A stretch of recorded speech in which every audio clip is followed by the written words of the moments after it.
وعلى آل سيدنا সাল্লাল্লাহু তাআলা আলাইহি ওয়াসাল্লাম। ভাইরা আমার,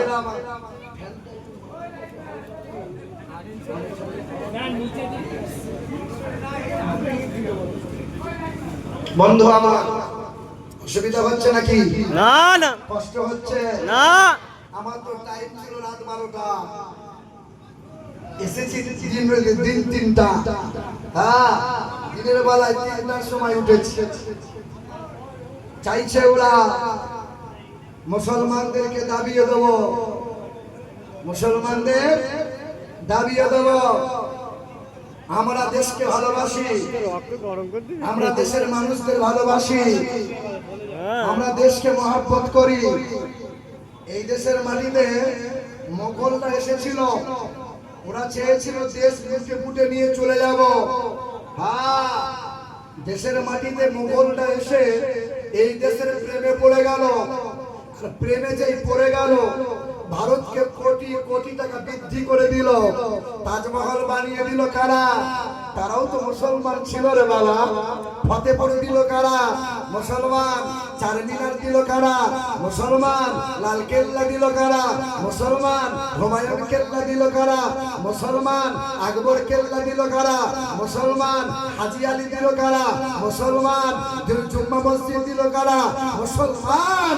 এতে মুসলমানদের অবদানে ভারতের অর্থনীতি বৃদ্ধি পেয়েছে না পায় নাই?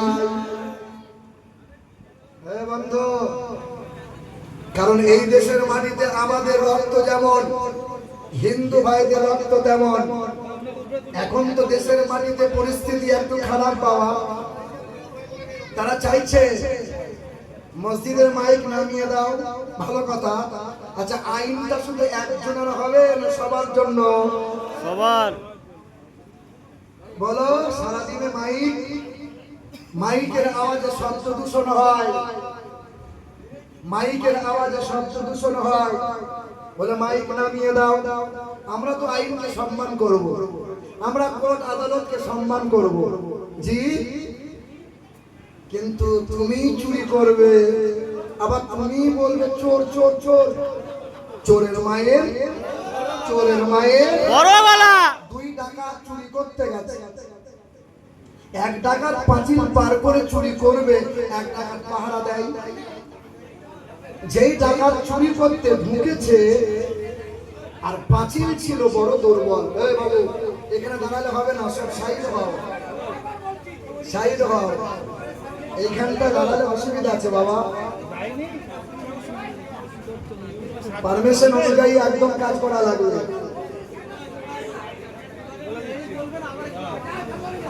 কিছু করার নেই, বলতেও হবে। ভাইরা আমার, এই শুনছেন আপনারা? 2 ডাকাত চুরি করতে গেছে, 1 ডাকাত পাহারা দেয়। 1 ডাকাত পাঁচিল চটকে যেই যাবে, আর পাঁচিলটা ছিল বড় দুর্বল, পাঁচিল উল্টে ডাকাত চাপা পড়ে গেছে। ডাকাত যখন চাপা পড়ে গেল, 1 ডাকাত বাড়িওয়ালার বিরুদ্ধে মামলা করলো। কে মামলা করেছে? বলো না, কে মামলা করেছে? ডাকাত। ডাকাত যে বাড়িতে চুরি করতে ঢুকেছে সেই বাড়িওয়ালার বিরুদ্ধে মামলা। রাজাকে বলছে, হুজুর যাও না, আপনার দেশের ডাকাত আমরা 2-4টে বাড়ি চুরি করে কি হবে না? তো রাজা বলছে, হ্যাঁ সেটা তো বটে, আমার দেশের ডাকাতদের স্বাধীনতা দেওয়া তো লাগবে। রাজা বলছে, বাড়িওয়ালাকে ধরে নিয়ে আয়। বাড়িওয়ালার বিরুদ্ধে মামলা, বাড়িওয়ালাকে ধরে নিয়ে আসা হলো। বাড়িওয়ালা বলছে, হুজুর আমার অপরাধ। বলে, তোর অপরাধ কিছুই নয়, একটাই অপরাধ, পাঁচিলটা দুর্বল কেন বানাইছে? যে আমার দেশের ডাকাত চাপা পড়ে যায়। মানুষের দাম বেশি না গরুর দাম বেশি? কথা বলে না। মানুষের দাম বেশি না পশুর দাম বেশি? মানুষের। আমার ধর্মে লেখা আছে, আমার ইসলাম ধর্মে লেখা আছে, সুলাইমান নবী যাচ্ছিলেন, পথের মাঝে পিঁপড়ে চলছিল, পিঁপড়ে হ্যাঁ, সুলাইমান নবী আলাইহিস সালাতু ওয়াস সালাম বললেন, পিঁপড়ে মারিও না। মহান মালিকের কথা কোরআনে আল্লাহ লিপিবদ্ধ করলেন। যে ধর্মে পিঁপড়ে মারতে নিষেধ করা আছে, যে ধর্মে ব্যাঙ মারতে নিষেধ করা আছে, সেই ধর্মে বিনা অপরাধে কোনো মানুষকে কষ্ট দিলে পরে আল্লাহ তারে ছাড়বে না। বন্ধু আমার, ডাকাতের বিরুদ্ধে রাজা বলছে, বাড়িওয়ালা তোমার ফাঁসি হবে। তুমি পাঁচিল কেন এমন বানাইলে? বাড়িওয়ালা বলছে, হুজুর বাড়ি আমার, পাঁচিল আমার, কিন্তু বানিয়েছে রাজমিস্ত্রি। ও যে কি গন্ডগোল করেছে রাজমিস্ত্রি জানে। বলে এক কাজ কর, রাজমিস্ত্রিকে ধরে নিয়ে আই। রাজমিস্ত্রিকে ধরে নিয়ে আসা হলো। বলে, রাজমিস্ত্রি কেমনে পাঁচিল বানাইলি? রাজমিস্ত্রি বলে, হুজুর আমার কোনো অপরাধ নয়, আমি ইট মশলা দিয়ে সাজিয়ে সাজিয়ে পাঁচিল তো বানিয়েছিলাম, তোমার লিভার একটু গোলমাল করেছে, আমার লিভার এই মশলা একটু ঢিলা করেছে। বলে এক কাজ কর, লিভারকে ধরে নিয়ে আয়। লিভারকে যখন ধরে নিয়ে আসা হলো, লিভার বলতে, হুজুর এই অপরাধ আমার নয়, আমি বালু সিমেন্ট দিয়ে মশলা মাখিয়েছিলাম, বালতিতে ছিল এক বালতি পানি, রাস্তা দিয়ে যাচ্ছিল এক হাতি, হাতি লাত মেরে দিল আর বালতির পানি উল্টে গেল, মশলা একটু ঢিলা হয়ে গেল, পাঁচিলে গোলমাল হলো। এই অপরাধ আমার নয়, হাতিওয়ালার দোষ। রাজা বলছে, হাতিওয়ালাকে ধরে নিয়ে আই। ওর হাতি পানি উল্টালো যে। হাতিওয়ালা বলছে, হুজুর এই দোষ আমার নয়, আমার হাতি ঠান্ডা হাতি, লাফাঝাপা করে না। তবে রাস্তা দিয়ে যাচ্ছিল এক মহিলা, পায়ে এমন নুপুর পড়েছিল যে নুপুরের আওয়াজে আমার হাতি ভয়ে চমকে গিয়েছিল। হুজুর ওই মহিলার দোষ। বোঝায় মহিলাকে ধরে নিয়ে আই। মহিলা এসে বলছে, হুজুর আমার দোষ নাই, এই পায়ের নুপুর স্বর্ণকার বানিয়েছে। বলছে, কি গন্ডগোল করেছে, আমার পায়ের নুপুর ঝুমঝুম করে আওয়াজ হয়, আমার ঝুমের আওয়াজে, নুপুরের আওয়াজে যে হাতি ভয় পেয়ে যাবে, এটা তো আমার জানা নাই। বলে, স্বর্ণকার ফাঁসি হবে তোমার। স্বর্ণকার রোগা পাতলা মানুষ, এমনি বিবির কাছে সম্মান নাই, ভালোবাসা নাই। বলছে, হুজুর ফাঁসি দিলে আমি বেঁচে যাই, দেন ফাঁসি দেন। গলা যেমন, দেহ তেমন, গর্দান তেমন। ফাঁসির দড়ি রেডি করে যেই গলায় পরায়, অটোমেটিক গলা থেকে দড়ি খুলে যায়। শুনছেন আপনারা? শুনেন মজার কথা। তা রাজা বলছে, এ মালকে ফাঁসি দেওয়া সম্ভব নয়, এক কাজ কর, এই এলাকায় যার গর্দান মোটা এরকম মাল একটা খুঁজে নিয়ে আই, ফাঁসি দেবো। ছিল এক পীর সাহেবের খাদিম। দেখবেন পীর সাহেব যে বাড়িতে যায়, পিছনে পিছনে খাদিম যায়। পীর যা না খায়, খাদিমটা ডবল চালায়। ইমাম সাহেব যদি দাওয়াত আপনার বাড়িতে খেতে যায়, ইমাম যা না খাবে, ইমামের সাগরের সঙ্গে গেছে, ও মাল সাপোর্টে চালাবে। কি বলছেন বলেন? এ বাবা, পীরের খাদিম ছিল, গর্দান মোটা। পীর সাহেব বারবার বলছে, বাবা বেশি খাস না। যে দেশে তেলের দাম যা আর ঘিয়ের দাম তা সমান যখনই হবে বাবা, ওই দেশে ন্যায় বিচার কোনোদিন পাবি না। অর্থাৎ সস্তায় পেয়ে মাল বস্তায় ভরিস না। খাদিমের ফাঁসি হবে।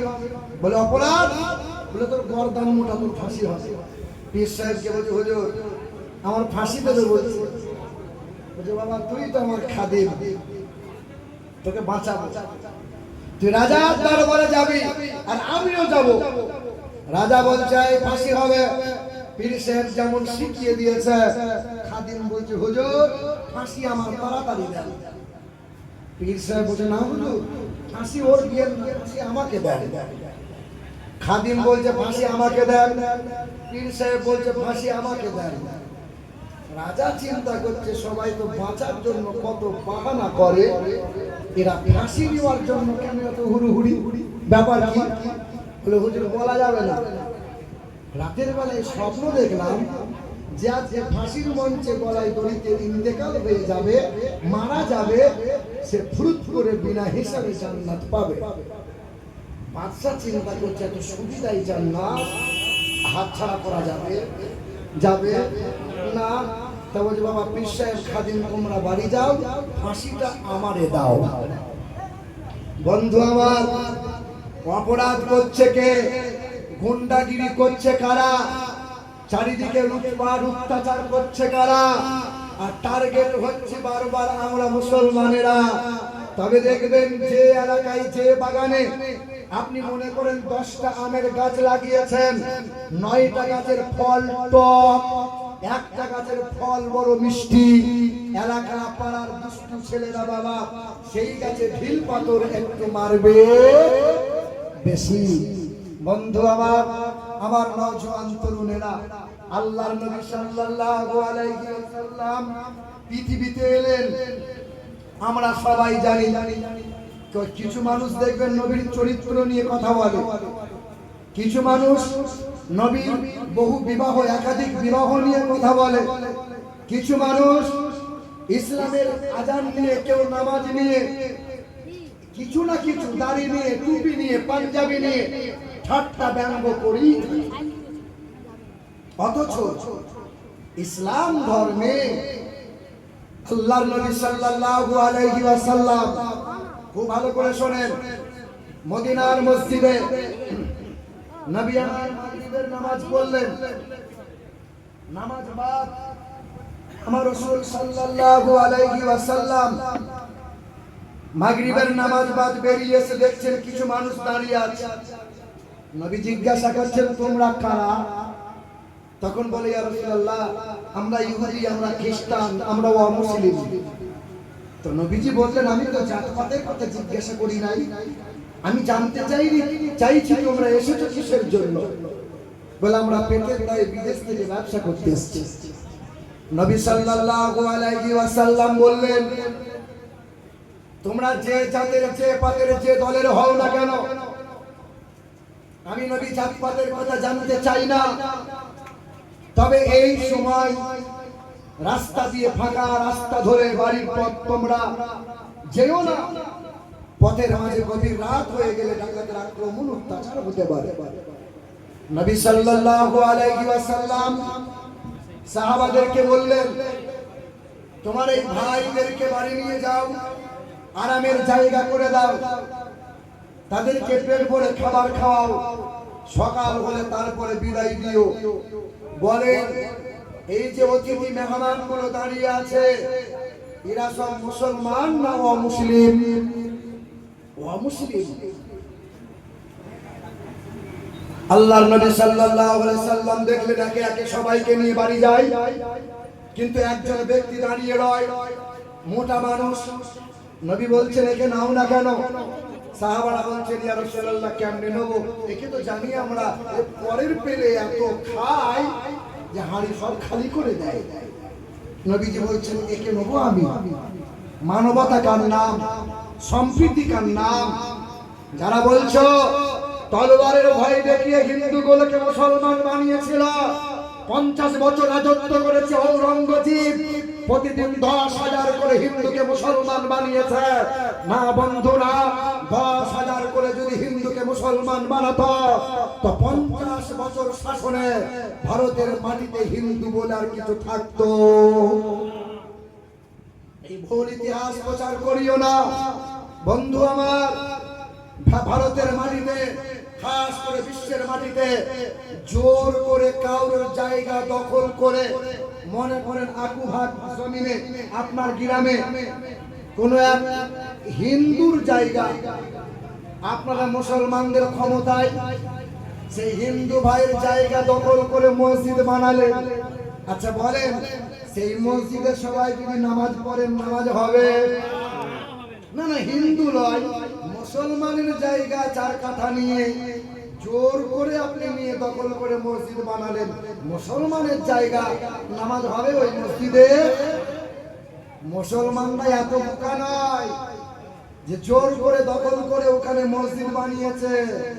না বন্ধু, কোন জোর জবরদখলে মসজিদ হয় না, আর ওই মসজিদে সিজদা ইবাদত আল্লাহর দরবারে কবুল হয় না। ঠিক তেমনি সোনার টুকরোরা কাউকে জোর করে কলমা পড়ানো যায় না, কাউকে জোর করে ধর্ম পরিবর্তন করানো যায় যায়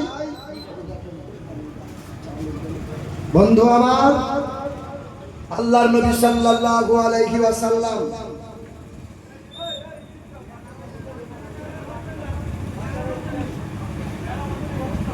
দো জাহানের বাদশা বিয়ার এই মোটা মানুষটাকে বাড়ি নিয়ে গেলেন, পেট ভরে খাবার খাওয়ালেন, আরামের জায়গা করে দিলেন।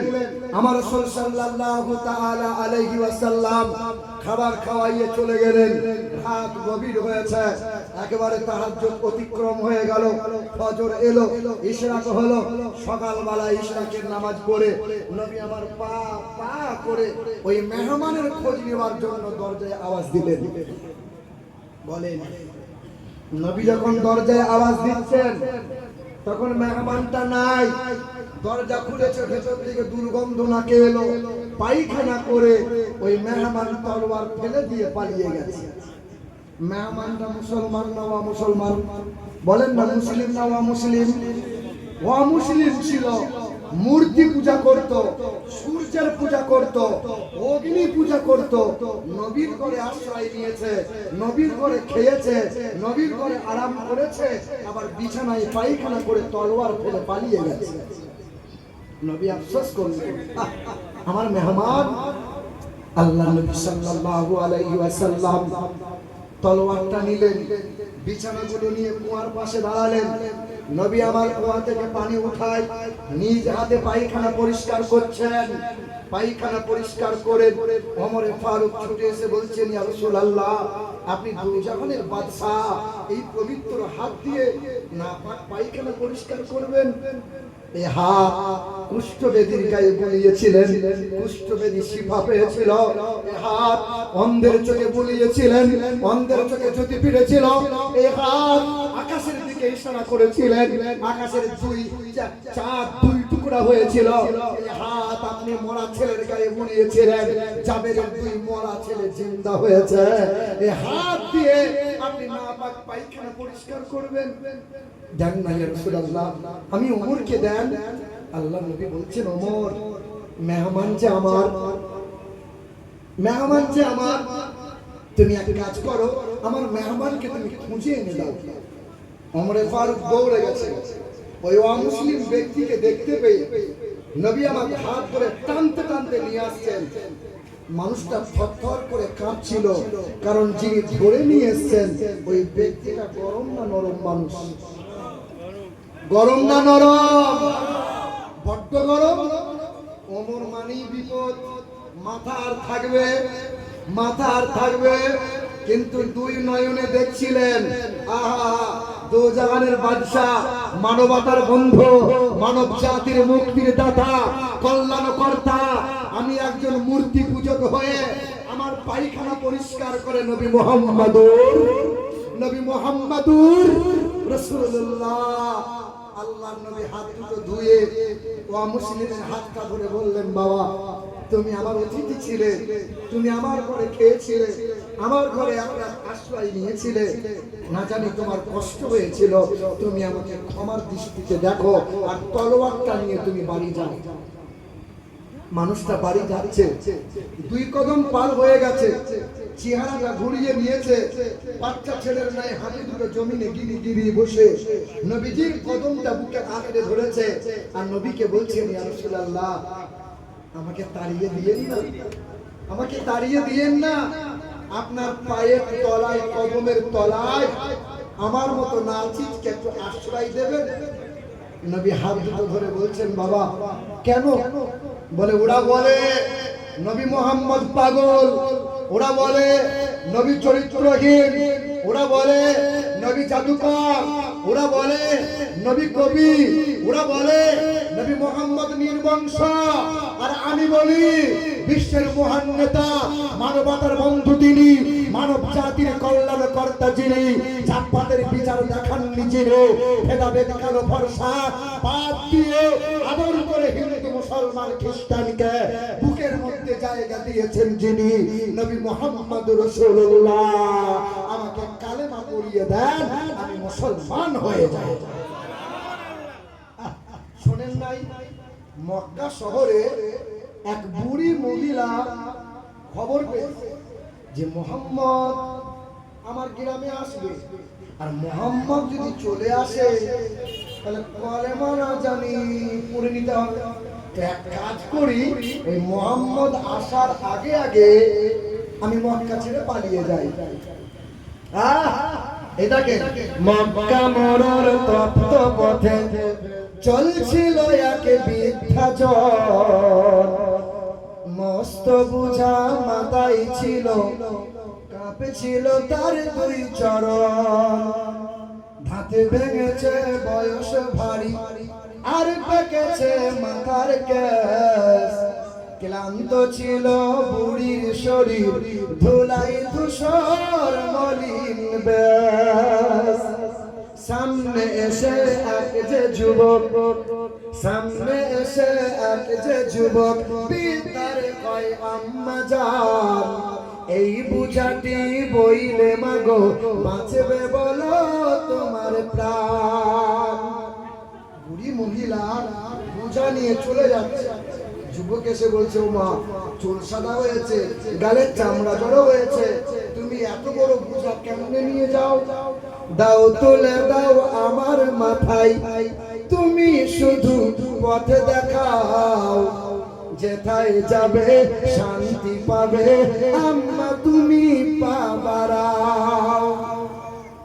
লইব না মা পয়সা করি, লইব না মা পয়সা করি, চাইব দুয়া আশীর্বাদ, তোমার সেবা করলে মাগো এই এতিমের মিটবে সাদ। বুড়ি মহিলার বোঝা অচেনা অজানা যুবক মাথায় নিয়েছে।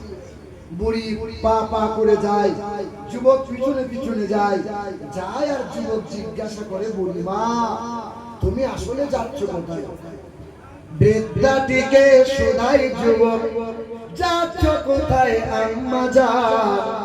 মন কেন মা ভরা ক্লান্ত, দুই নয়নে অশ্রুবাণ। তখন বুড়ি মহিলা বলে, বৃদ্ধা বলে কালকে নাকি, বৃদ্ধা বলে কালকে নাকি আসবে গায়ে মোহাম্মদ, লইবে কেরে ধর্ম মদের লোকটি নাকি ভীষণ বদ। কালকে গায়ে কে আসবে? খুব খারাপ লোক, খুব বদমাশ। বুড়ি মহিলা বলছে, আর যুবক মুচকি মুচকি হাসে। যুবক কিছু বলে না। কিছু দূর যাওয়ার পর তখন বুড়ি মহিলা বলে, একটু পরে বৃদ্ধা বলে, ওইখানে মোর চলার শেষ, নামিয়ে দেবা বোঝা আমার, করলে দারুণ কষ্ট ক্লেশ। বুড়ির বুঝা নামিয়ে দিয়ে চলল যুবক ফেরার পর, তখন বলল বুড়ি, তোমার মতো আর দেখেনি কাউকে সব। এ বাবা, দুটো পয়সা নিয়ে যাও। যুবক বলছে, না বুড়িমা, এটাই তোমার কর্তব্য ছিল, তুমি বয়স্ক মা, তোমার বোঝাটা বয়ে দেওয়া। না না, আমি তো কোনো প্রতিদান নেবো না। বুড়ি মহিলা খুব খুশি হয়েছে। আর বুড়ি মহিলা বলে, বাবা শোনো, ফুলের মতো মুক্তি তোমার, মায়াই ভরা তোমার প্রাণ, কি নাম তোমার, কোথায় বাড়ি, যাও না বলে আব্বা যান। এ যুবক, তোমার নাম কি বাবা? তোমার পরিচয় কি? তখন যুবক ছুটে এসে বলছে, যুবক বলে করুন দোয়া, যুবক বলে করুন দোয়া, না হয় যেন আমি বদ, যার ভয়েতে ভাগছ মাগো, আমি তো সেই মোহাম্মদ। নারে তাকবীর, আল্লাহু আকবার, নারে তাকবীর, নারে রিসালাত। ইয়া রাসূলুল্লাহ। মুসলমান, ইসলাম ধর্মে মানুষ ভালোবাসা পেয়েছিল, নবীর কাছে মানবতা পেয়েছিল। এই ভালোবাসায় মুগ্ধ হয়ে দিকে দিকে মানুষ কালেমা পড়ে মুসলমান হলো। আমার মুসলিম ভাইদের বেদে লেখা আছে, দামালানা পারমানম শারমানম ও নমো জগদাত্রী মহিমা বাসুদা মার্মেহে ও নমো ব্রহ্মাণ্ড ভাসিত নমো কল্যাণ শান্তি যুগে যুগে নমঃ। কে বলে বেদ যেমন ভালো কথা বলে, কোরআন তো ভালো কথা বলে, বাইবেল তো ভালো কথাই বলে। প্রতিটা ধর্মের ধর্মগ্রন্থ সব সময় সংস্কৃতির কথা বলে, আমরা মানি না, আমরা মানি না। বন্ধু আমার, বেদে লেখা আছে নির্পলিঙ্গচ্ছিদ দৃশ্যনাম। পৃথিবীর জমিনে লিঙ্গচ্ছেদ অবস্থায় আসবেন জগৎগুরু, বিশ্বের মহান নেতা। মম্মদা বতিদা দিবাদকরন্তে পুরকিদিদা বিষ্ণা ভক্কায়ত সদা বেদা। বলেন তো বাবা, বিশ্ব নবী মুহাম্মদ রাসূলুল্লাহ পৃথিবীতে এলেন কোন মাসে, কোন তারিখ? রবিউল আউয়াল মাস 12 তারিখ। কলকি পুরাণ 2 নম্বর অধ্যায় 25 নম্বর শ্লোকে বলা আছে দ্বাদশাং সকল পক্ষস মাধবে মাসি মাধবাম জাতং দত্তা সাতু পুতরাং। আসবেন তিনি মাধব মাসে, মাধব মাস আরবিতে বলা হয় রবিউল আউয়াল মাস। আসবেন তিনি দ্বাদশ তিথিতে মানে 12 তারিখে। আসবেন তিনি সাম্বালা শহরে মানে শান্তিময় মরুভূমির শহর। তার বাবার নাম হবে বিষ্ণু যশা, তার মায়ের নাম হবে সুমতি।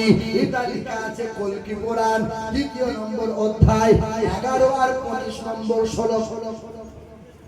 তার বাবার নাম হবে বিষ্ণু যশা, বাংলা করলে হবে ঈশ্বরের দাস, আরবি করলে হবে আব্দুল্লাহ। মায়ের নাম হবে সুমতি, বাংলা করলে হবে সুন্দর মন, আরবি করলে হবে আমিনা।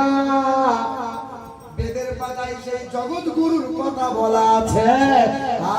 ও নমো ইন্দ্রজোনা নারাশংসা ভবিষ্যতে। তার নামটা হবে নারাশংসা মানে প্রশংসিত, প্রশংসিত।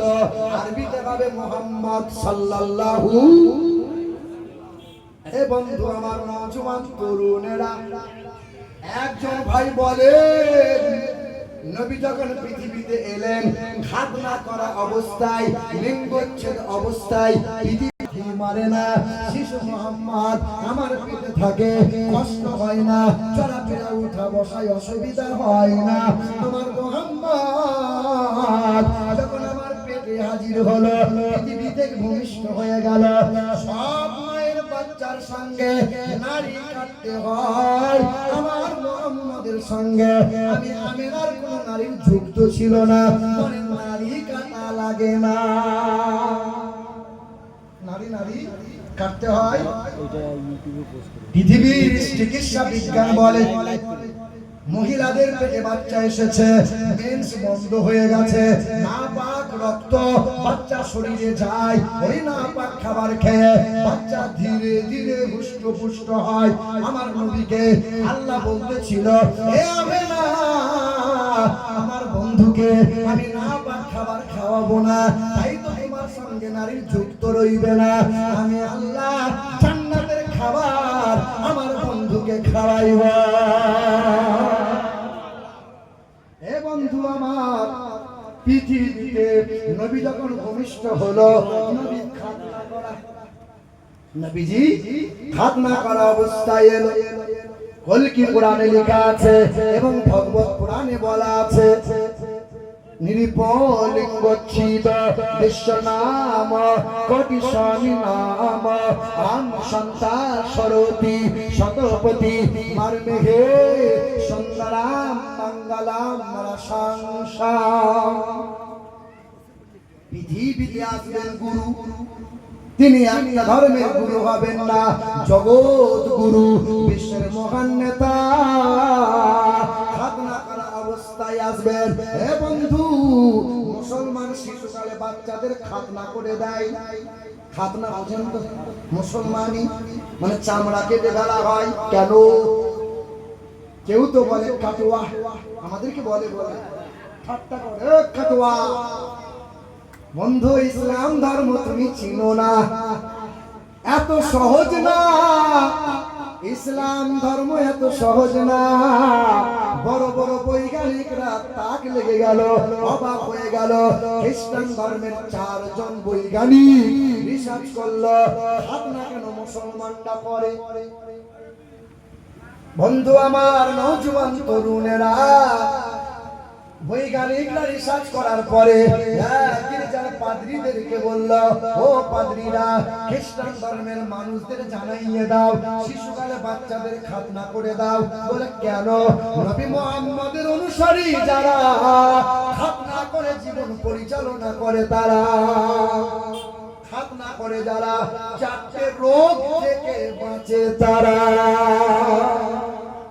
কটা রোগ 1 নম্বর হলো খাতনা করে যারা সিফিলিস থেকে মুক্ত পায় তারা গনোরিয়া থেকে ভালো থাকে তারা এইডস থেকে বেঁচে থাকে তারা ক্যান্সার থেকে বেঁচে থাকবে তারা বিশ্বাস করে পানি নাও খাতনা করে দাও ছেলে মেয়ে উভয় যদি বিশ্বাস করে পানি লাই ওই মানুষটার লজ্জা স্থানে 4টে রোগ হবে না খ্রিস্টান ধর্মের মানুষেরা পাদ্রীদের জানাইয়ে দিল পাদ্রীরা আইন তৈরি করে দিল খ্রিস্টানদের শিশুকালে খাতনা করা লাগবে আজও খ্রিস্টান ধর্মের মানুষেরা শিশুকালে বাচ্চাদের খাতনা করে দেয় হে বন্ধু আমার নওজোয়ান তরুণেরা ইসলাম ধর্ম বিজ্ঞান সম্মত খাওয়া পরা চুল কাটা পায়ের নখ কাটা হাতের নখ কাটা শোয়া থেকে আরম্ভ করে প্রতিটা সুন্নত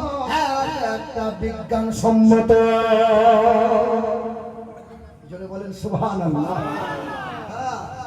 বন্ধু আমার আল্লাহ নবী সাল্লাল্লাহু আলাইহি ওয়াসাল্লামের বংশ হলো উচ্চ বংশ নবীর বংশ উচ্চ বংশ নবী দিবস একটু হিস্ট্রি শুনেন নবীর বাবা হযরত আব্দুল্লাহ আর আব্দুল্লাহর বাবা হচ্ছে হযরত আব্দুল মুত্তালিব আব্দুল মুত্তালিব আল্লাহকে বলেছিল আল্লাহ আমাকে 10 সন্তানের বাবা বানাও আল্লাহ আমার যদি 10টা সন্তান হয় তো একটা সন্তান তোমার রাগে আমি দান করব কুরবানি করব 10 সন্তানের বাবা বানালো আব্দুল মুত্তালিবকে ছোট ছেলের নাম হলো আব্দুল্লাহ যার চেহারা দেখার পর মহিলারা দ্বিতীয়বার না দেখলে ঘুম আসতো না মানে এত সুন্দর চেহারা মক্কার রমণীরা আব্দুল্লাহকে দেখার জন্য উকিঝুঁকি মারত মারিয়াম বলে এক মহিলা রাস্তার মাঝে পথের মাঝে আব্দুল্লাহকে আটকালো ওরে আব্দুল্লাহ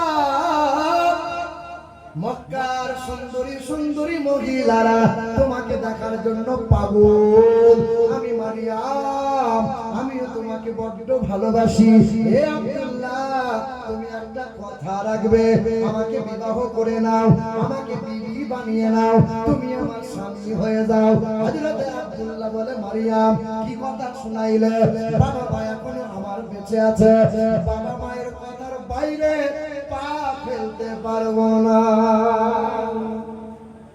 তোমার ঘরে ছেলে কি ফেসবুক মেসেঞ্জারে খুঁজে খুঁজে মাল রেডি হয়ে বাপ মা যদি মেনে নাই তো ভালো না হলে জরিনার হাত ধরে নিয়ে পালাইব এখন এই তো চলছে লাজ নাই লজ্জা নাই শরম নাই বাপ মা যারা ছোট ছোট বাচ্চাদের হাতে মোবাইল ধরিয়ে বাচ্চাদের শিক্ষা ধ্বংস করলো তারা চরিত্র ধ্বংস করলো তারা 365 দিনে ছেলেটা মেয়েটা একদিন সিজদা করে না মালিককে ডাকে না একবারও বাপ মা বলে না হারাম ত্যাগ করে নাও মালিকের সিজদা করে ভালো হও না আমরা তো বলি না যে তোমার ছেলেকে আমাদের মতো হাফেজ বানাও মৌলানা বানাও মুফতি বানাও লাগবে না এত পরিমাণে মৌলানা হাফেজ মুফতি মুহাদ্দিস আছে আর মৌলানা করা লাগবে না তবে ছেলেকে ডাক্তার বানাও ভালো ব্যবসায়ী বানাও ইঞ্জিনিয়ার বানাও প্রফেসর বানাও তবে ওই সন্তান যেন বেয়াদব না হয় ওই সন্তান যেন আদবওয়ালা সন্তান হয়। জি হ্যাঁ, হে বন্ধু আমার নওজোয়ান তরুণেরা, একটু মন্ডপীরা সব জানতো না, ওই 1 মাস 1.5 মাস করে চালাতো। আমি আমার দাদুকে জিজ্ঞাসা করেছিলাম, দাদু শ্বশুর বাড়ি মোটামুটি কতদিন ছিল? 32 দিন। শ্বশুর বাড়ি যেতেও বলেন, আমি বাড়ি যাইও না। হ্যাঁ হ্যাঁ, না না, আপনি 10 দিন বেড়ান, 3 দিন শ্বশুর বাড়ি, 3 দিন সারা সমুদ্রের বাড়ি, এমন করে 3 দিন করে বেড়ান। এই দেখেন মক্কার জমিনে আমিনাকে নিয়ে চলে এলো, বিবাহ তো হয়ে গেল। 4 দিন পর মক্কার বাজার দিকে আব্দুল্লাহ গেল। ওই আব্দুল্লাহকে দেখার জন্য মহিলারা দৌড়ে এলো, আর কেউ তাকিয়ে তাকিয়ে চাই না। মারিয়াম বলে যে মহিলাটা বিবাহের প্রস্তাব দিয়েছিল, হযরত আব্দুল্লাহর সামনে থমকে দাঁড়াইলো। আব্দুল্লাহ বলল, রে মারিয়াম, তুমি তো আমার জন্য পাগল ছিলে, আজ তুমি আমার দিকে চেয়ে দেখো না কেন? বলে, আব্দুল্লাহ, তোমার রূপ সৌন্দর্য অনেক বেশি, তাই কি তোমাকে বিবাহ করতে চেয়েছি? না না, তোমাদের বংশ বড়, তাই বলে তোমাকে আমি চেয়েছিলাম। হে আব্দুল্লাহ, তুমি কি জানো মক্কার বড় পণ্ডিত আমার ভাই ওয়ারকা ইবনে নাওফাল তাওরাত কিতাবটা পড়ছিল, আর সেখানে সে বলতেছিল,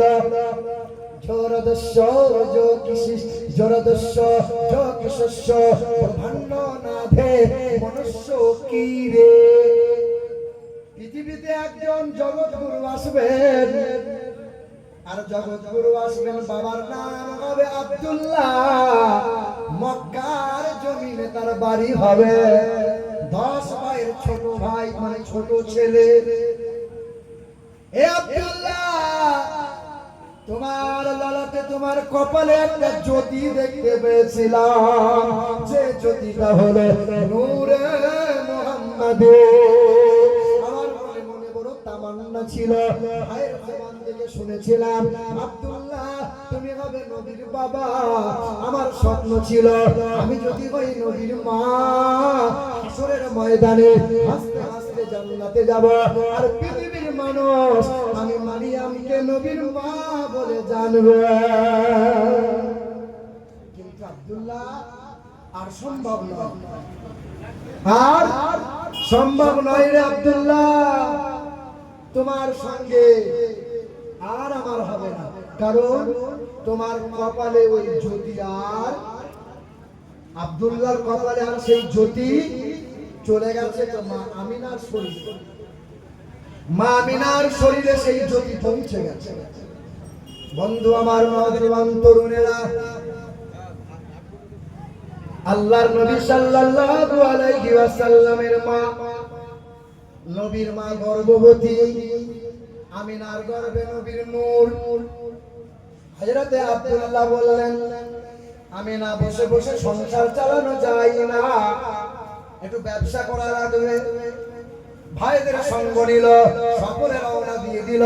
মাসখানেক ব্যবসা করার পর বিবিকে চিঠি লিখলো আমিনা, এ আমিনা, আমি বাড়ি ফিরছি। সবাই তাকিয়ে আছে, এ বলছে আমার স্বামী আসবে, আমিনা বলছে আমার স্বামী আব্দুল্লাহ আসবে। সারা রাত ধরে ঘর সাজিয়েছে, দামি দামি খাবার বানিয়েছে, কারণ আব্দুল্লাহ আমার ঘরে আসবে যে। সবাই যখন সকাল হলো, একে একে ঘরে ফিরলো। আব্দুল্লাহ যখন আসে না, মা আমিনা জিজ্ঞাসা করে, আমার আব্দুল্লাহ কই? বলে আব্দুল্লাহ আসবে না, সে এই পথ ভুলে অন্য পথ ধরে চলে গেছে। বলে কি হয়েছে? বলে আব্দুল্লাহর শ্বাসকষ্ট হয়েছিল, বুকে ব্যথা উঠেছিল, জমিনে লটকে পড়ে গেল। আব্দুল্লাহ রাস্তার পথের মাঝে ইন্তেকাল হলো। ওই আব্দুল্লাহকে কবরস্থ করে আমরা ফেলে রেখে তার চলে এলাম। মা আমিনা যেন বেহুশ হয়ে গেল। 6 মাসের পেটের বাচ্চা রেখে স্বামী চলে গেল। এত কষ্ট, এত যন্ত্রণা কেমনে মা আমিনা সহ্য করবে? কত স্বপ্ন ছিল, কত আশা ছিল।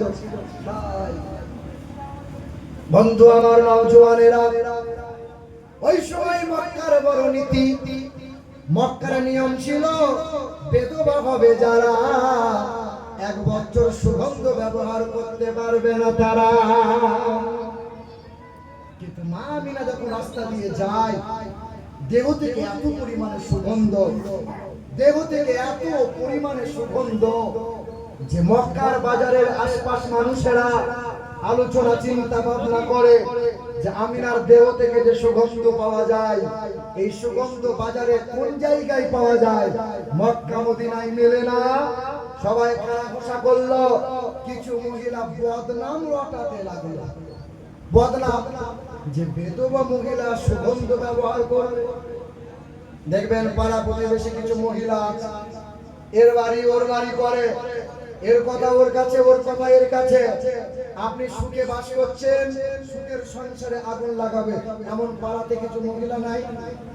কূটনীতিবিদ মহিলা থাকে না? আছে আছে আছে। আমাদের আব্বা হযরতে আদম আলাইহিস সালাম, আমাদের মা হযরতে মা হাওয়া সুখে সংসার করছিল, আর সুখের সংসারে আগুন লাগিয়েছিল কে?